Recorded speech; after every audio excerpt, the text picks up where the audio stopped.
Good morning, everybody. Just noting that it's 9 a.m., so we can turn it over to our chair to get the meeting going.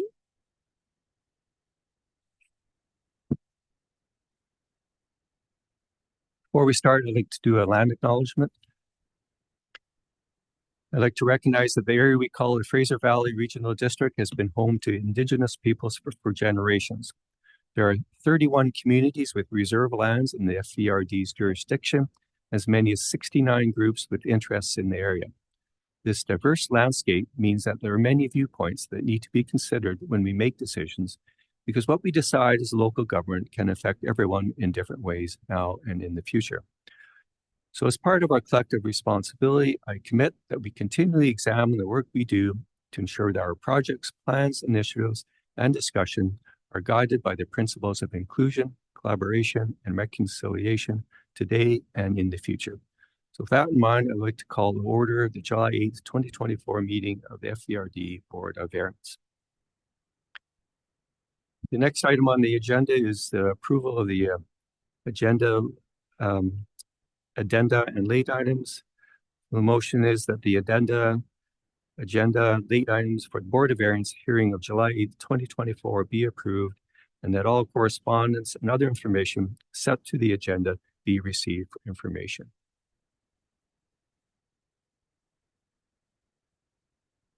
I so move. Second, all in favor? All in favor? Great, thank you. Seeing as we are a smaller group, we'll just start with some introductions before we get going. So if I can just have the board introduce themselves first. Grant Atchison, Vice Chair.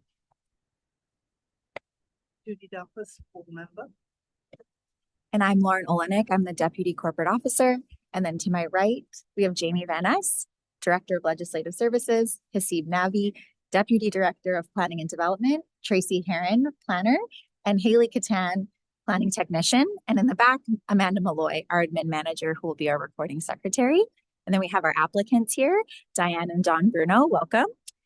So before we get going, I'll just say that we are here today for a Board of Variance hearing with respect to number 79201 Shook Road in Electoral Area G. The applicants are requesting a variance to permit a roof addition over an existing deck to a legally non-conforming structure. Tracy Herron will provide a presentation for the board, and following that, we will open it up for discussion between the board and the applicant. Turn it over to you, Tracy.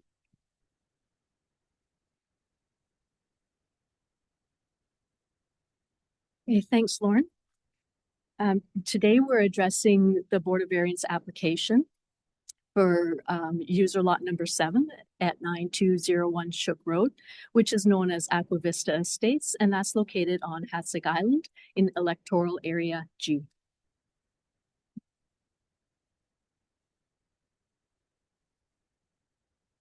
So the registered owner is Aqua Vista Estates, and the entire lot area is 5 acres.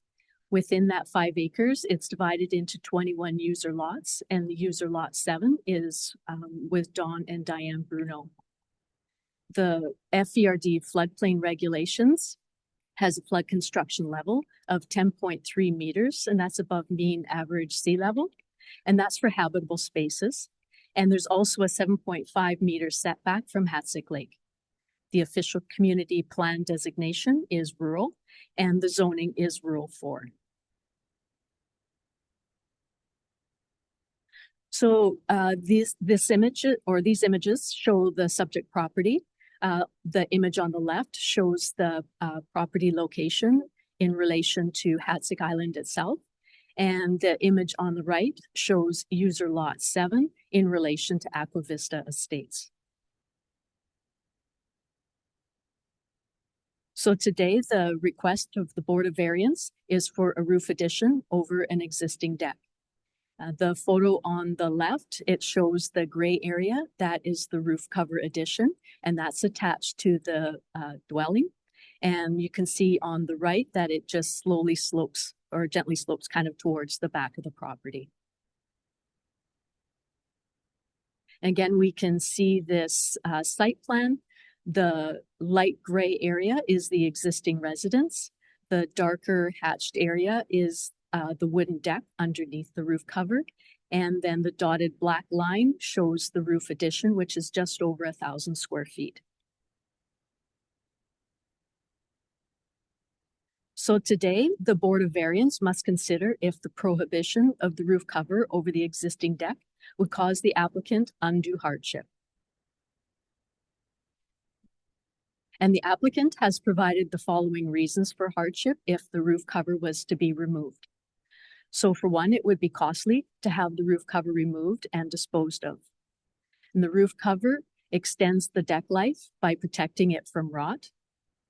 And the roof cover also keeps the wooden deck dry when it's raining out, thus providing safety from slippery conditions. And one of the family members has a condition which does not allow them to be out in the direct sunlight. So the roof cover allows all family members to be outside on sunny days. And the Hatsick area has a unique connection to the family. And so having this outdoor space allows a sanctuary where the family can gather together and they can reminisce and they can bond. So today, if the Board of Variance finds that undue hardship would be caused to the applicant if Section 531(1) of the Local Government Act is complied with, the Board of Variance must state the exact nature of the hardship for the hearing's record.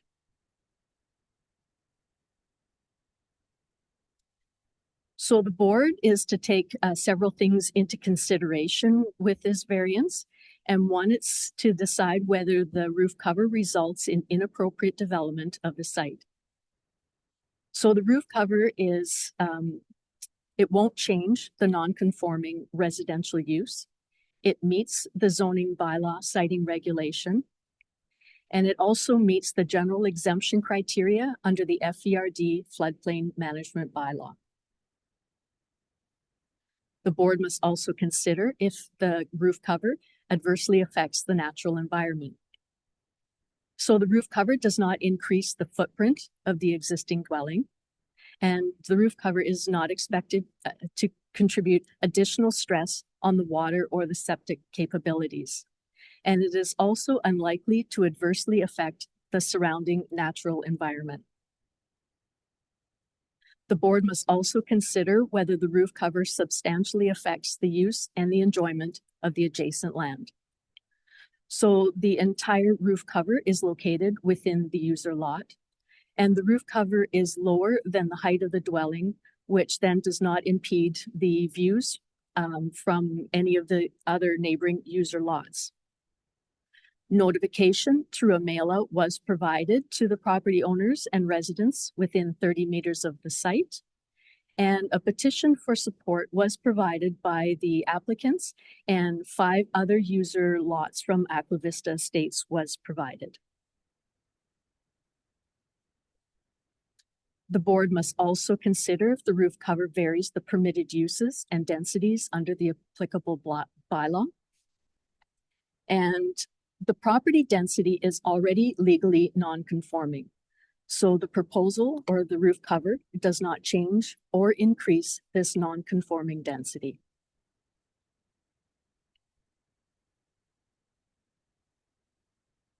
The board must also consider if the roof cover defeats the intent of the bylaw.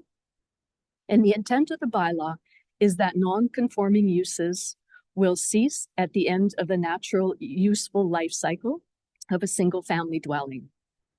And the intent is also to prevent further urban density development on Hatsick Island while bringing pre-existing developments into compliance. But the roof cover does, however, increase the scale of the legally non-conforming use.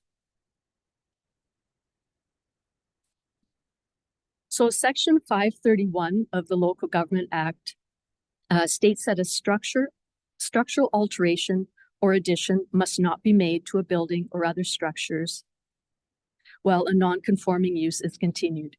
And there's also a section in the Local Government Act as 530. It states that non-conforming use of the land is not to be continued on a scale or to an extent or degree greater than that at the time of the adoption of the land use regulation bylaw. And the FVRD Official Community Plan Bylaw 899 provides policies to bring these non-conforming properties back into compliance with the bylaw.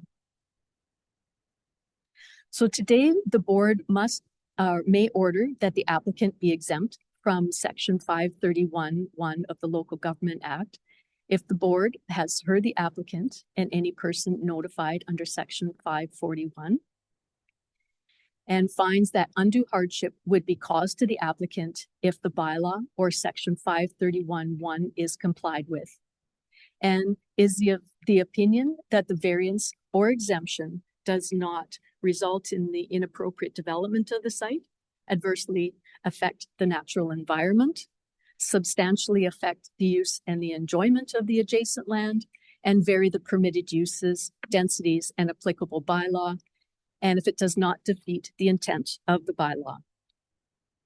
So that concludes my presentation.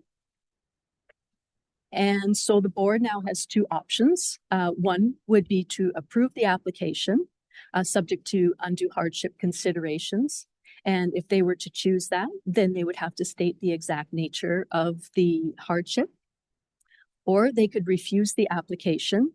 And again, they would have to state the reason for the refusal. And if refusal is chosen, then the roof cover over the deck would have to be removed.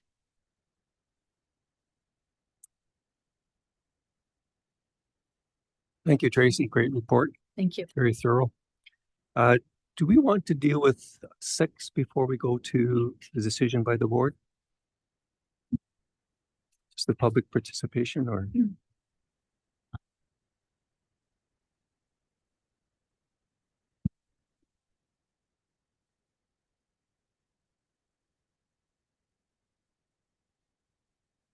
Sure, Grant, we can deal with that now. We do not have any members of the public joining us online at the moment. However, we do have one member of the public joining us in person. So if you did have a question relevant to this agenda, now would be your opportunity. The question? No? Okay, we can move forward.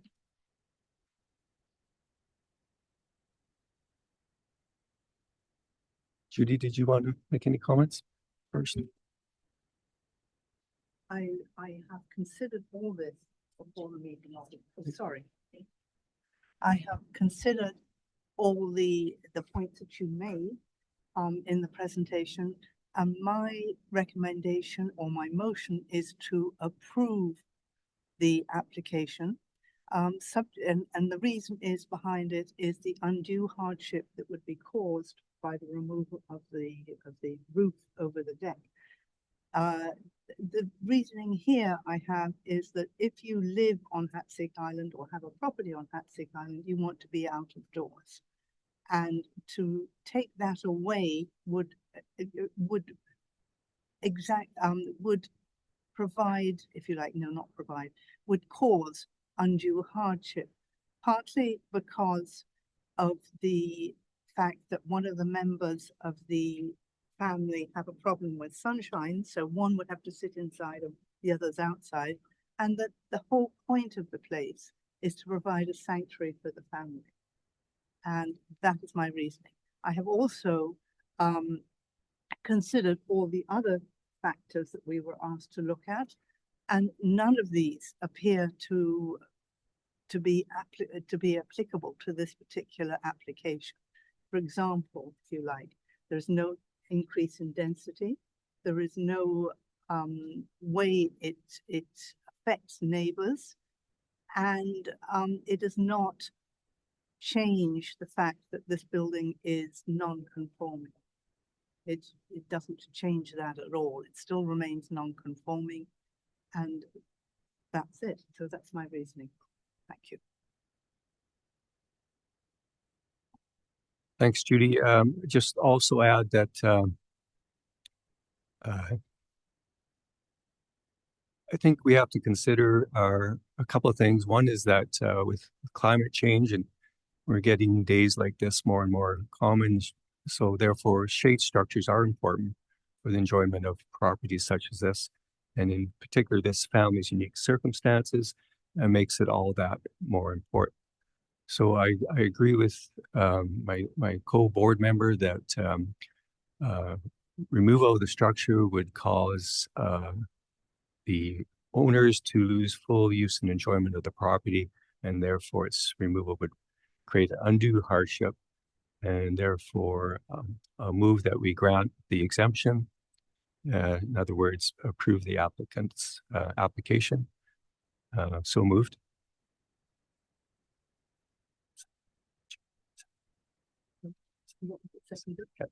Sure. Just before we make a decision, I just want to turn it over to the applicants. Just if you had any comments you wanted to add or anything you'd like to say at this point. No? Okay. Then a seconder would be great. So I'm seconding Grant's motion, All in favor? both of us. So moved. So Move to adjourn the meeting unless Lauren, do you have anything? Nope, just a motion to adjourn. Thank you. Move to adjourn, Judy. seconded. All in favor? Approved.